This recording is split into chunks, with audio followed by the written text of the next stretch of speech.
It's 7:30 p.m. across India. Live from New Delhi, you're watching DD India Global. We'll get you top stories from India and the region. I am Tanvi Taneja. And for news from the rest of the world, I'm joined by my colleague in Washington, D.C., Nick Harper. Nick, how's the weather like in Washington? Good morning, Tanvi. Much better today. Quite sunny, as you can see. It's 10 a.m. here in Washington. It's 3 in the afternoon across Central Europe. Coming up in the next 30 minutes, NATO foreign ministers weigh up more aid for Ukraine and new trials to help diagnosing dementia faster. But first, the headlines. US Secretary of State Antony Blinken says Ukraine will eventually join NATO as the bloc marks its 75th anniversary on Thursday with a show of unity. Ukraine will become a member of NATO. Our purpose at the summit is to help build a bridge to that membership and to create a clear pathway for Ukraine moving forward. Kremlin says Russia and NATO are now in direct confrontation as relations between Russia and NATO slide to their lowest level.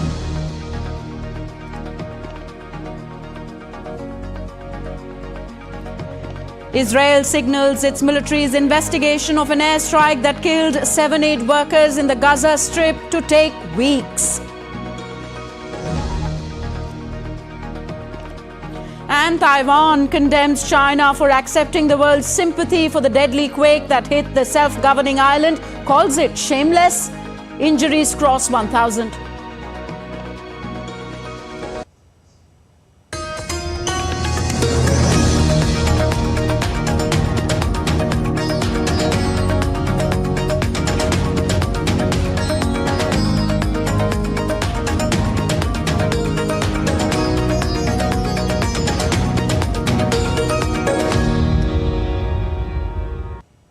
Up first, news from West Asia. Sounds of gunfire and blast on Thursday echoed over border towns in Gaza to Israel. As per the reports, the Israeli army vehicles were seen operating at the Gaza border area.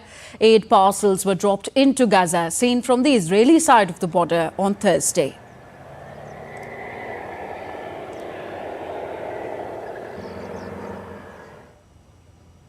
Meanwhile, Israel signaled on Thursday that its military's investigation of an unintended airstrike that killed 7 aid workers in Gaza and which it has already described in preliminary statements as an operational accident could take weeks.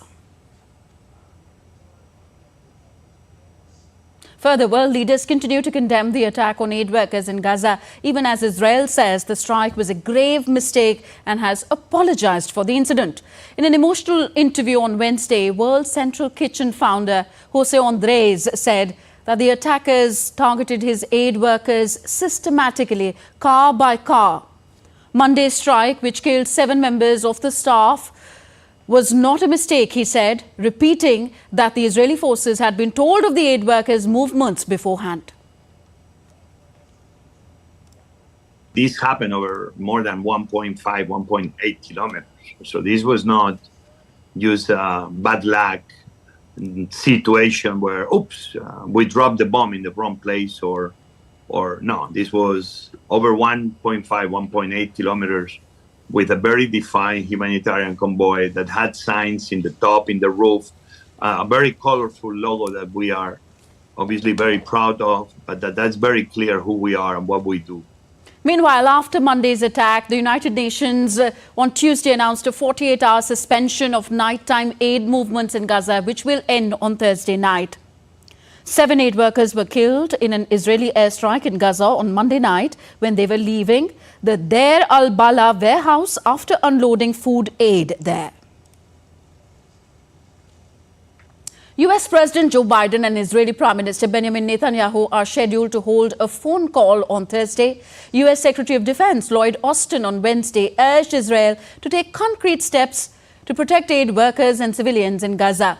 In a call with his Israeli counterpart, Yoav Gallant, Lloyd Austin urged Gallant to conduct a swift and transparent investigation to share the conclusions publicly and to hold those responsible to account.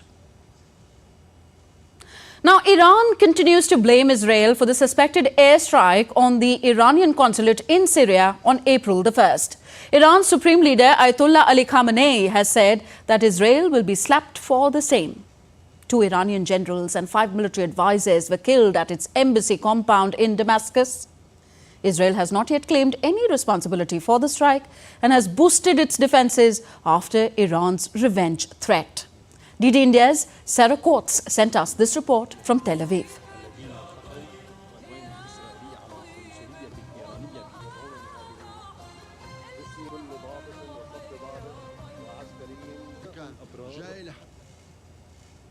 I'm afraid we are not able to present that report to you for now. Let's move on.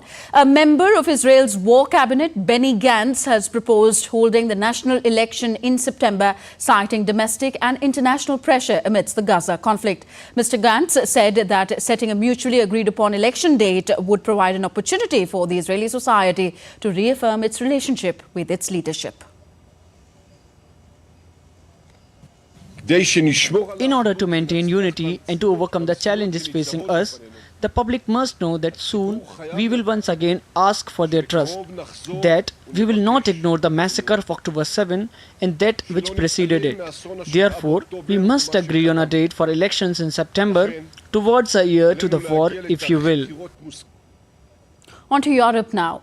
US Secretary of State Antony Blinken has stated that Ukraine will become a member of NATO. He said this at the alliance's 75th anniversary celebrations at Brussels on Thursday. My colleague Nick Harper is in Washington, D.C. He gives us more on this and other stories making headlines around the world. Nick, NATO's relations with Russia at their lowest level now? Well, Tanvi, certainly a difficult situation between NATO and Russia. And as those NATO foreign ministers have been celebrating the 75th anniversary of their alliance, we've seen members agreeing to a plan for a greater role in coordinating military aid to Kiev in its conflict with Russia. The 2-day NATO foreign ministers meeting began in Brussels on Wednesday, aiming to discuss long-term military aid for Ukraine, including a proposed $108 billion fund. NATO Secretary-General Jens Stoltenberg said that Ukraine can rely on NATO support now and for the long haul.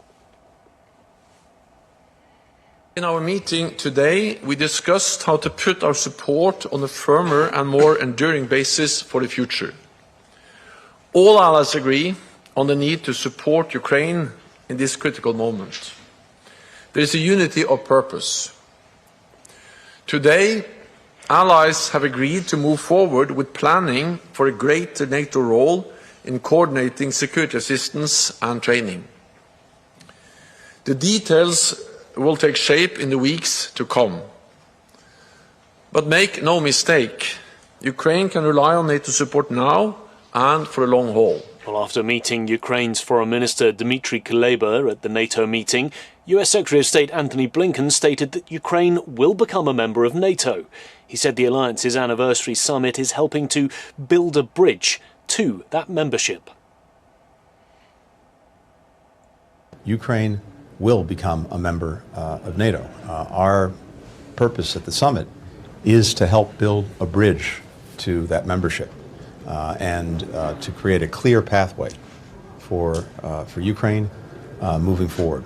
We've done a lot of work on that over the last couple of days here in Brussels, a lot more work to be done between now and the summit, but we will see, I think, in the summit, very strong support for Ukraine going forward in its relationship with NATO. But we're equally focused, as I said, on the immediate and on Ukraine's needs today, tomorrow, the day after, to help it withstand this ongoing aggression from Russia. Ukraine's Foreign Minister Dmitry Kuleba welcomed the move and urged allies to provide Ukraine with new additional air defense systems. Of course, we believe that Ukraine deserves to be a member of NATO and that this should happen sooner rather than later. So we will be looking forward to the outcome of these deliberations. Well, Germany's defense minister Boris Pistorius welcomed NATO Secretary-General Jens Stoltenberg's proposal for that $108 billion fund for Ukraine. And he also announced a new central command and a dedicated branch for cyberspace. On Jens Stoltenberg's €100 billion proposal, anything that serves the purpose of standardized, reliable cooperation in supporting Ukraine is good and right. We just have to make sure that there is no duplication or tripling of structures. There is a tendency to get bogged down, and at the same time, of course, we have to take into account who has already paid what and when, and what the distribution might look like. But I think the approach is definitely worth considering. Well, to get more on all of this, we're joined by DD India's Ishan Garg. He's live at the NATO summit in Brussels. Ishan, let's start with that fund that's been proposed. NATO pledging a $108 billion deal and funding for Ukraine. How realistic, though, is this idea?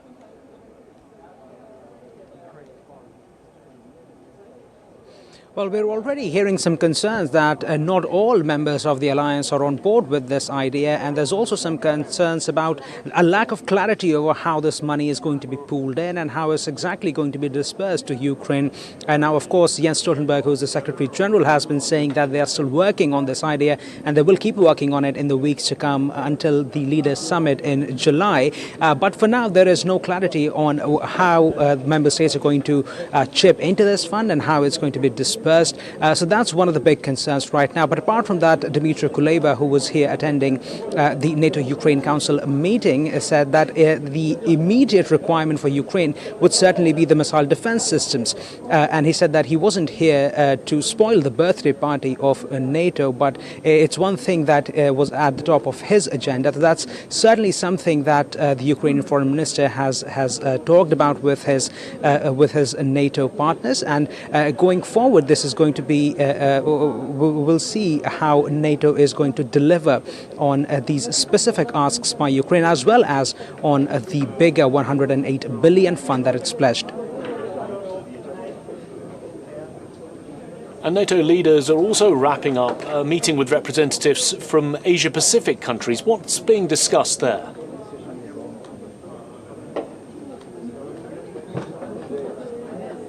Well, one of the biggest concerns, according to NATO Secretary General, has been, of course, the alleged role of China in propping up the Russian war economy. He's also talked about how Iran has been supplying drones to Russia, how Pyongyang, North Korea, has been supplying missiles, ballistic missiles to Russia. And all of this was on the agenda with between the meeting with the NATO leaders and with the APAC partners. And according to NATO's latest strategy document, it already sees China as a potential concern in the region. It also sees North Korea and its nuclear and missile activities as a potential concern. So those things were up for discussion at this meeting. NATO says that as it looks for a bigger role on the world stage, it's looking to work with like-minded partners, and these four countries, Japan, Australia, South Korea and New Zealand, these IP4 countries form a huge part of that new pivot to work with newer partners. Ishan, thank you. That was Ishan Garg reporting from the NATO side in Brussels. Thanks for joining Brussels on how to provide more military aid for Ukraine. NATO's been supporting Ukraine in its conflict with Russia by providing advanced weaponry, training and intelligence. Russian President Vladimir Putin has previously warned that the conflict between Russia and NATO would bring the world closer to World War III.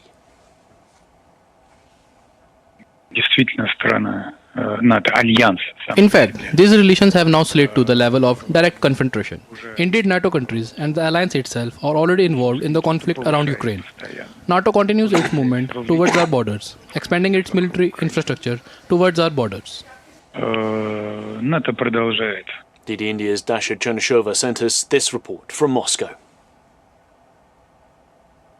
Well, certainly Moscow does perceive NATO as an aggressive alliance, and the Kremlin repeatedly confirms this, saying that the alliance is getting closer and closer to the Russian borders. It is enlarging. There have been several waves of the enlargement, and also the military infrastructure of these alliance is getting closer to Russia, forcing Russia to respond. So from the Russian perspective, it is NATO that is posing a threat to Russia. From the perspective of NATO, it is a defensive alliance, that it is Russia that has proven once again that NATO is still relevant by supporting Ukraine at the moment. At the same time, Moscow maintains that NATO's involvement in Ukraine means that the relationship have not only slid to the direct confrontation, they have been deteriorated on purpose. The Deputy Foreign Minister Alexander Grushko early in the day was quoted as saying that Washington and Brussels have done their utmost to make sure that the relations are at the critical zero level. Having said that, we also understand that Moscow is not closing the door to any sort of communication or dialogue with the West or NATO, saying that obviously these negotiations could proceed only when NATO stops its rhetoric and does not perceive Russia as a direct threat. The Russian officials repeatedly point that this is the wording that NATO has in its doctrinal documents. So from the Russian perspective, obviously the relations are very tense, but Moscow is not shutting the door. It has been suggested by the Russian officials even before the conflict in Ukraine started in 2022 that there should be some sort of document signed between NATO and Russia. Moscow was coming up with the security proposals. Moscow insists that NATO was not willing to discuss that. So at the moment, obviously the relationship is very difficult. The relations are tense and escalation is something that many analysts are expecting.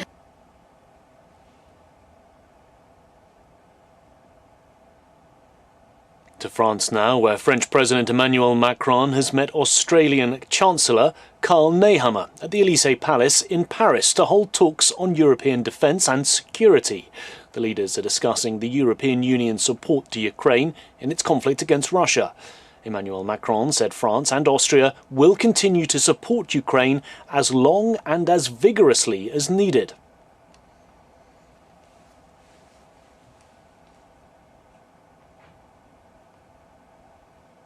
Over 50 clinics in Britain are set to begin trialling blood tests for Alzheimer's and its other forms to try and find ways to diagnose dementia faster. Around 5,000 volunteers will take part in the 5-year research project carried out by teams at the University of Oxford and University College London. Reports suggest about a third of British people with dementia never receive a formal diagnosis. With memory clinics, neuroscientists hope the trial will enable people to access medical care at a much earlier stage. DD India's Ollie Barrett sent us this report from London.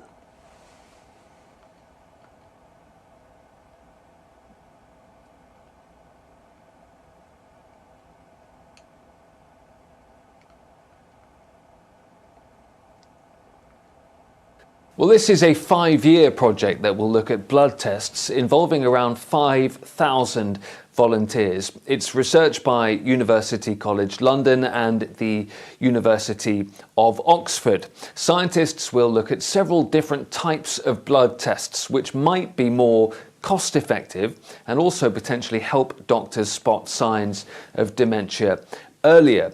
One will focus on p-tau217, which is a promising biomarker for Alzheimer's, and whether the trial can increase Alzheimer's diagnoses for people with early dementia and those with mild but progressive memory issues.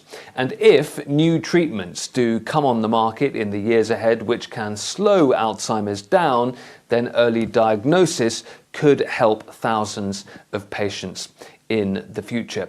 Carrying out trials across multiple sites and with thousands of volunteers is designed to extract better real-world data than some previous research, which has often tended to exclude the very elderly and those from some minority groups. Ollie Barrett in London reporting for DD India. Washington DC, handing it back to you, Tanvi, in the Delhi studio. Nick Harper joining us from Washington, D.C. You're watching DD India Global, still to come on the show. India's President Draupadi Murmu launches the country's first homegrown gene therapy for treatment of blood cancer. And dozens of Bolivians with fake visa detained on a cruise ship in Barcelona.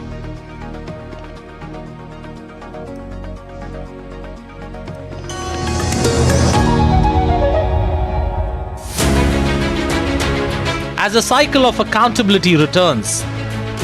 The time has come when the biggest democracy chooses to write another chapter in its glorious history. Development, justice, regionalism, a big political canvas. Everything will be put to test in this mega battle for glory. DD India dissects what makes elections 2024 the battle royale in Indian politics. Data and analysis free from bias to help you understand why India matters. Great Indian Election on weekdays at 8:30 p.m. only on DD India.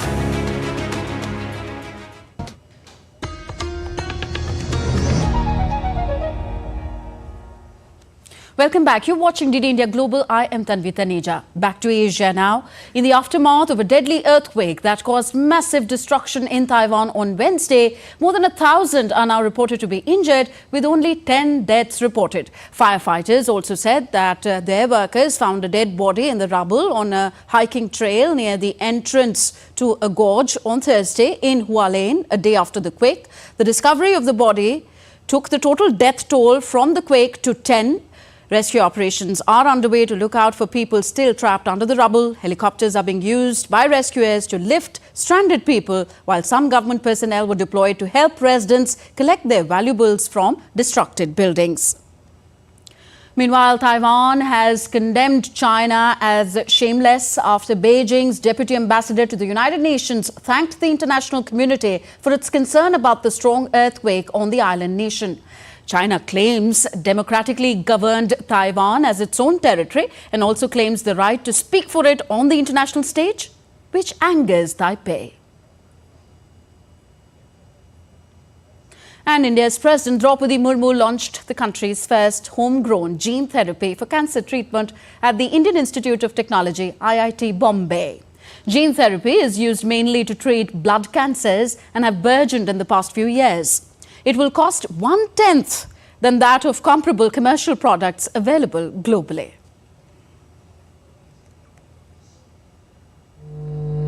The launch ceremony of India's first gene therapy is a major breakthrough in our battle against cancer. As this line of treatment, named CAR-T cell therapy, is accessible and affordable, it provides a new hope for the whole of humankind. I am sure it will be successful in giving new lives to countless patients. Everyone associated with this humanistic initiative deserves congratulations. CAR-T cell therapy is considered to be one of the most phenomenal advances in medical science. It has been available in the developed nations for some time, but it is extremely costly and beyond the reach of most patients around the world. What is new about the therapy being launched today, as I understand it, is that it costs 90% less than what is available elsewhere. India's spokesperson for the Ministry of External Affairs, Randhir Jaiswal, in his weekly briefing on Thursday spoke about various issues. On the 2 Indian nationals who were reported missing in Taiwan's earthquake, the MEA spokesperson said that the contact has been established. हम लोग के जानकारी के हिसाब से 2 लोग पहले जो भूकंप आया ताइवान में, वहां पर 2 लोग से हम लोग संपर्क नहीं कर पा रहे थे, लेकिन अब हम लोगों ने वहां पर उनसे हम संपर्क कर लिया है और वो लोग सुरक्षित हैं. On the ongoing China claims on Indian state of Arunachal Pradesh, Jaiswal reiterated that Arunachal has always been an Indian territory and will continue to remain so. We have made a couple of statements in the last month, last few weeks. Each time we have reiterated our position. So I would refer you to look at our statements that we've done. In fact, a couple of them, several of them that we've done. Then that is that clarifies our position. That just by naming something, you don't change the reality. The reality is what it is. Arunachal Pradesh is an integral part, inalienable part of India, and it will remain so. More from India on the world's largest democratic elections.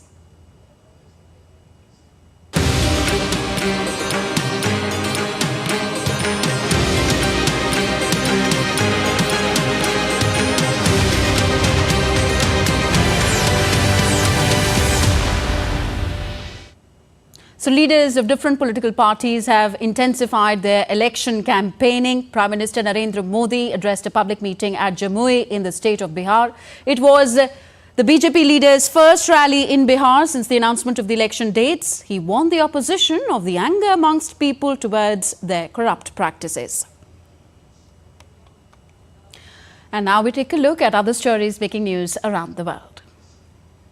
Finnish police informed on Thursday that the school shooting in Helsinki earlier this week appears to be a pre-planned attack. The police said that they have found evidence on the phone and laptop of the shooter that supports their claim.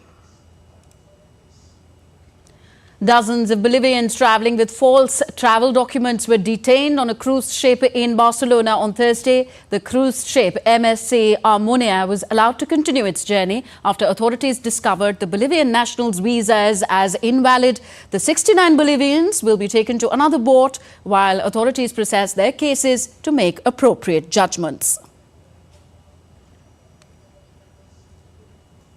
And as we wind up this edition of DD India Global, we take you to South Korea's Everland theme park, where a huge crowd of tearful spectators gathered to say goodbye to Fu Bao, a giant panda born in South Korea, before she headed off to China on Wednesday.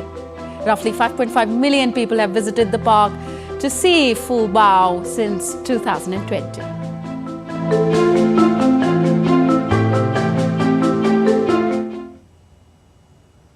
What a connect. That's it in this edition of DD India Global. Do let us know your thoughts on the news of the day. Connect with us on our various social media handles.